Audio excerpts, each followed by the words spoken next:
Cooking ব্লগে আপনাদের সকলকে স্বাগত। এই দেখুন আজকে দুটো মাশরুম নিয়ে চলে এসেছি। আজ বানাবো মাশরুম। চলুন প্যাকেটগুলো খুলে নিই। এটাই খুলে আজ কতদিন পর খাচ্ছি, 7-8 মাস পর। এই দেখুন এগুলো জলের মধ্যে ছেড়ে দিলে ওই এগুলো চলে যাবে। মাশরুমগুলো ভালো করে ধুয়ে নিয়েছি, একবার ধুয়ে আরেকবার জল দিয়ে ধুয়ে ছেঁকে নেব। টমেটো, রসুন আর নিয়েছি কাঁচা মরিচা। গরম হয়ে গেছে, কড়া দিয়ে দিব 1/2 চামচের মতো তেল, বেশি না 1/2 চামচ, এগুলো ভাজার জন্য। এবারে দিয়ে দিব পেঁয়াজ, আদা, রসুন, কাঁচা মরিচা, টমেটো না বড় না ছোট, মিডিয়াম সাইজে কেটে নেব। টমেটো পেঁয়াজ ভেজে নিয়েছি, এবার ঠান্ডা হতে দেব। ঠান্ডা হলে এটা বেটে নেব।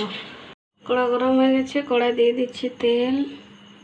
ছোট এলাচ, সবুজ এলাচ, 2টা দারচিনি, 4টা লবঙ্গ তেলে দিয়ে দিচ্ছি, 2টো তেজপাতা, আর ফোড়নে দেব জিরে। এটা পেস্ট করে নিয়েছি পেঁয়াজ, টমেটো, আদা, রসুন, মরিচা। এটা এবার দিয়ে দেবো। তো হলুদ দিয়ে দিচ্ছি, এবার হলুদ দিয়ে কষিয়ে নেব। তারপরে মশলাটা দেবো।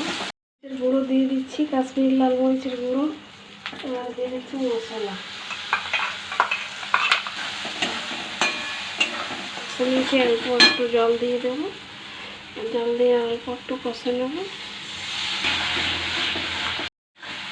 মশলা ভালো করে কষে নিয়েছি, মশলার তেল ছেড়ে যাচ্ছে, মানে মশলা হয়ে গেছে। এবারে দিয়ে দেবো মাশরুম। 2-3 মিনিট এটা কষে নেব। এবার দিয়ে দেবো জল, মশলা ধোয়া জলটা আগে দিয়ে দিই। এবারে 2 গ্লাস মতো জল দিয়ে দিচ্ছি, সিদ্ধ হবে। 1 চামচ নুন দিয়ে দিচ্ছি। দেখুন মাশরুম হয়ে গেছে, এবার নামিয়ে নেব।